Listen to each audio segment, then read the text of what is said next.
হরে কৃষ্ণা। জয় শ্রী গুরুদেব, জয় শ্রী শ্রী গৌরহরি, শ্রী শ্রী রাধা মাধব কি জয়। আজ একটি প্রশ্নের উত্তর সম্পর্কে আলোচনা করব। প্রশ্নটি হলো এটাই যে তুলসীর মালা ধারণ করলে, তিলক ধারণ করলে তবেই কি ভক্ত হওয়া যায়? কেন আমরা কি মনে মনে তুলসীর মালা পরে মনে মনে তিলক ধারণ করে কি আমরা ভক্ত হতে পারি না? মনে মনেও তো করা যায়। তিলক তুলসীর মালা ধারণ করলেই কি ভক্ত হওয়া যায়? তাছাড়া কি ভক্ত হওয়া যায় না? এই প্রশ্নটি একজনের। তো উত্তর হলো এটাই যে তুলসী মালা আসলে আমাদের কতটা উপকারে লাগে সেটা জানতে হবে। দেখুন, হরিভক্তি বিলাসে বর্ণিত হয়েছে যে তুলসী কাষ্ঠ মালাঞ্চ কণ্ঠস্থাং লহতে তু ইহ অপাশৌচুপি অনাচার মানব সুচিরেবচ। অর্থাৎ তুলসী কাষ্ঠের মালা কেউ যদি কণ্ঠে ধারণ করে থাকে তাহলে তার অপবিত্র দেহ তৎক্ষণাৎ পবিত্র হয়ে যায়। তুলসী মালার এত গুণাগুণ যে কারো অপবিত্র দেহ তৎক্ষণাৎ পবিত্র হয়ে যায়। দেখুন, আমরা কোনো শুভ কার্যে বসার আগে, আমরা পূজা করার সময়, আমরা মন্দিরে যাওয়ার সময় কি করি? আগে আমরা শুচি শুদ্ধ হয়ে যাই, আগে আমরা স্নান করি, আমরা পরিষ্কার বস্ত্র পরিধান করি, তারপর আমরা মন্দিরে যাই, পূজা করি, কোনো শুভ কর্মে নিযুক্ত হই। কারণ শুচিতা শুদ্ধতা প্রয়োজন।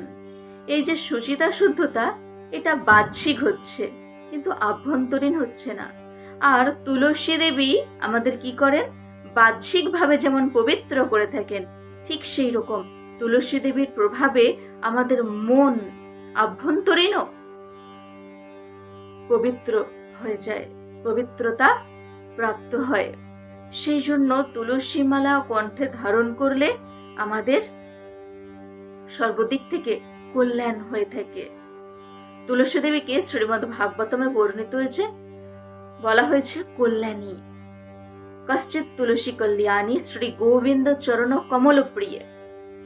যে শ্রী গোবিন্দের চরণ কমলের প্রেয়সী তিনি।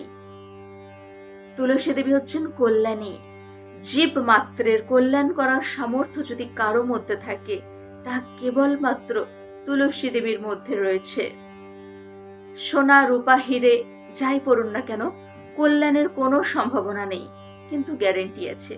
তুলসীর একটি দানাও যদি কণ্ঠে থাকে তাহলে কখনো নরকে যেতে হবে না।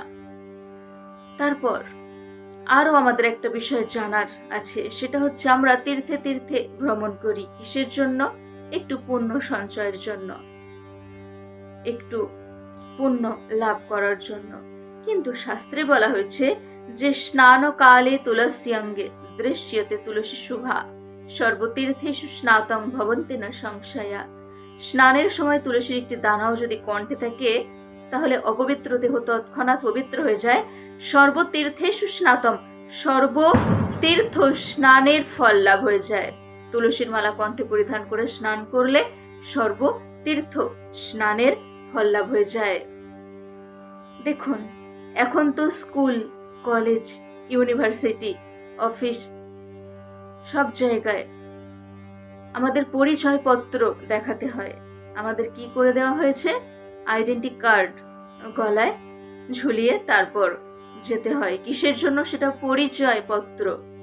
তো আমরা যে ভগবানের, আমাদেরও তো পরিচয় পত্রের প্রয়োজন। আমরা যে আধ্যাত্মিক পথে পারমার্থিক জগতে প্রবেশ করব, তো তার জন্য আমাদেরও তুলসীর মালা আর এই যে ঊর্ধ্বপুণ্ড তিলক, এটাই হচ্ছে পরিচয় পত্র। সবাই যেমন আই কার্ড গলায় দেয়, আমরা তেমন তুলসীর মালা ধারণ করি।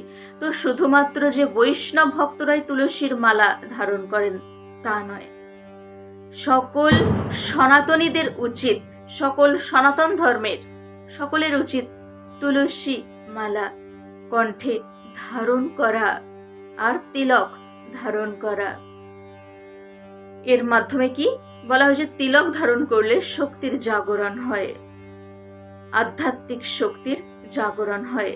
আর তিলকের তো আবার অনেক মহিমা রয়েছে।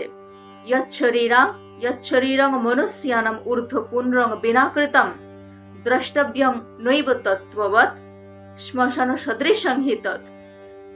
শাস্ত্রে বলা হয়েছে যে যার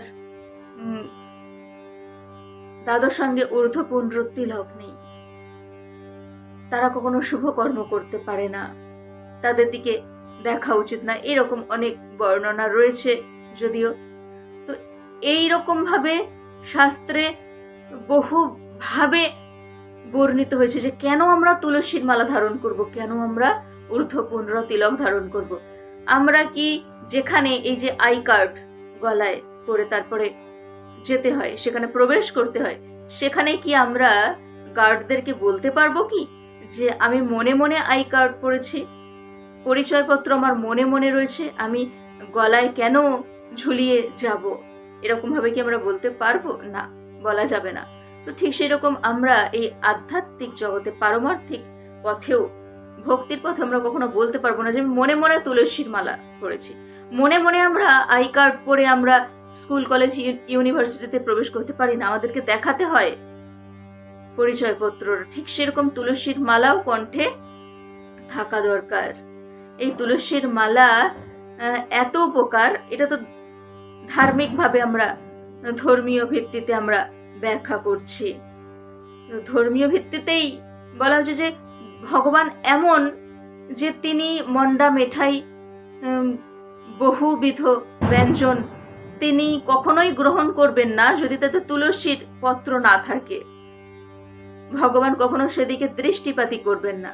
কিন্তু শাক অন্ন, তাতেও যদি একটু তুলসীর পত্র থাকে তাহলে ভগবান সেটা সাদরে আনন্দে গ্রহণ করে থাকেন। কারণ ভগবান গীতায় বলেছেন পত্রং পুষ্পং ফলং তুয়ং ইয়ো মে ভক্তিয়া প্রয়চ্ছতি তদহং ভক্ত পরিতমস্নামি প্রয়তৎ মনঃ। অর্থাৎ পত্র পুষ্প ফল জল কেউ যদি প্রীতিপূর্বক নিবেদন করে থাকে তাহলে ভক্তের নিবেদিত পত্র পুষ্প ফল জল আমি সাদরে গ্রহণ করে থাকি।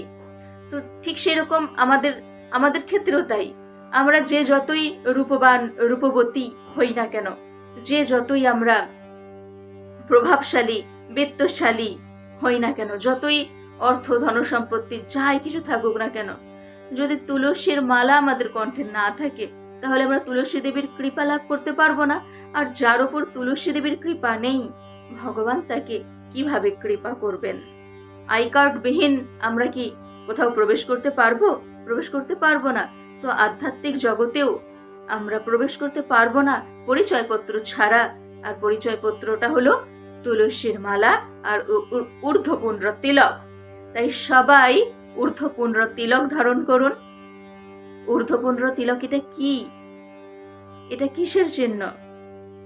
ঊর্ধ্বপুণ্ড তিলক হচ্ছে গৌরাঙ্গের চরণ, দুই চরণ বা ভগবান শ্রীকৃষ্ণের দুই চরণ, আর তুলসীর পত্র, সেই চরণে তুলসী নিবেদন করা হয়েছে। এইভাবে আমরা ধারণ করে থাকি ঊর্ধ্বপুণ্ড তিলক। আর তুলসীর মালা, তুলসী দেবী কল্যাণী, তুলসীর মালা ধারণ করুন, সর্বদা ভগবানের নজরে থাকবেন। আপ সোনে কি চেন পहनोगे तो चोरों की नजर में रहोगे, तुलसी की माला पहनोगे तो चोरों की नजर में नहीं, माखन चोर की नजर में रहोगे। তুলসীর মালা ধারণ করলে চোরের নজরে নয়, মাখন চোরের নজরে থাকা যায়। আর এমনি সোনার চেন ধারণ করলে তখন কি চোরের নজরে থাকা যায়। তাহলে আমরা চোরের নজরে থাকবো না মাখন চোরের নজরে থাকবো? অবশ্যই আমরা মাখন চোরের নজরে থাকবো। তো আমরা গর্বের সাথে আমরা বলি যে আমরা সনাতন ধর্মের, আর আমাদের পরিচয় কি? তুলসীর মালা, ঊর্ধ্বপুণ্ড তিলক। সবাই ধারণ করবেন, মনে মনে না, এমনি সত্যিকারের ধারণ করবেন গর্বের সাথে। সবাই বলুন হরে কৃষ্ণ কৃষ্ণ কৃষ্ণ হরে হরে, হরে রাম রাম রাম হরে হরে।